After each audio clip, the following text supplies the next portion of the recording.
Ya Yusuf, bisa pilih doanya.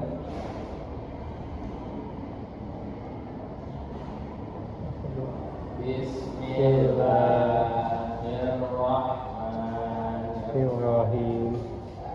Rabbi zidni ilman warzuqni fahman waj'alni nashar. Amin. Selesai, Pak. Ya, untuk memulai pelajaran pada hari ini, Bapak akan absen makanya satu persatu.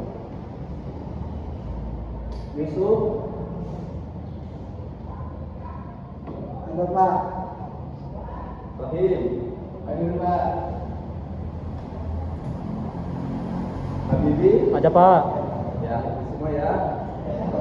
Jadi mata pelajaran kali ini kita akan membahas tentang rukunnya berwudu. Yang dengan harapan kalian bisa memahami rukun-rukun dari berwudu. Bapak tulis dulu rukun.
Jadi pelajaran kita pada hari ini menjelaskan, menerangkan rukun dari berwudu.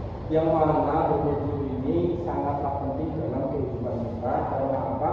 Karena dengan berwudu kita bisa melaksanakan sholat ataupun membaca Quran. Karena rukun dari sholat itu termasuknya adalah berwudu. Jadi berwudu adalah sangat penting bagi kita umat Islam. Yang pertama rukun dari berwudu adalah niat. Niat itu tempatnya di dalam hati. Jadi kalau kita berwudu tidak perlu untuk mengungkapkan niatnya. Saya niat berwudu itu tidak perlu. Yang penting niat kita adalah di dalam hati. Terus yang kedua membasuh muka atau wajah. Membasuh muka atau wajah ini batasnya dari pojok telinga sini yang ada tonjolan kecil ini sampai pojok juga, batas samping kanan kiri. Terus yang atasnya dari tumbuhnya rambut sampai belah sini. Itu batas dari membasuh muka. Yang ketiga membasuh kedua tangan. Membasuh kedua tangan ini sampai dengan sikut. Sampai dengan sikut sini ya, membasuh kedua tangan. Terus yang keempat membasuh sebagian kepala. Karena ada sebagian ulama itu menyarankan membasuh semua. Ada yang menyarankan membasuh sebagian karena di dalam perintahnya itu hanya membasuh kepala, tidak ada keterangan membasuh sedemikian besarnya atau sedikitnya, tidak dijelaskan secara rinci. Jadi ada perbedaan dalam pembahasan kepala itu banyaknya seperti apa. Yang kelima itu membasuh kaki. Batas membasuh kaki itu kita membasuh kaki sampai dengan mata kaki dengan catatan merata sampai keseluruhannya. Terus yang keenam itu tartib, yaitu berurutan. Dalam arkan wudu harus berurutan. Nah, di sini di dalam arkan ini ada problemnya apa? Coba kita diskusikan bersama. Syarat dari wudu itu kita harus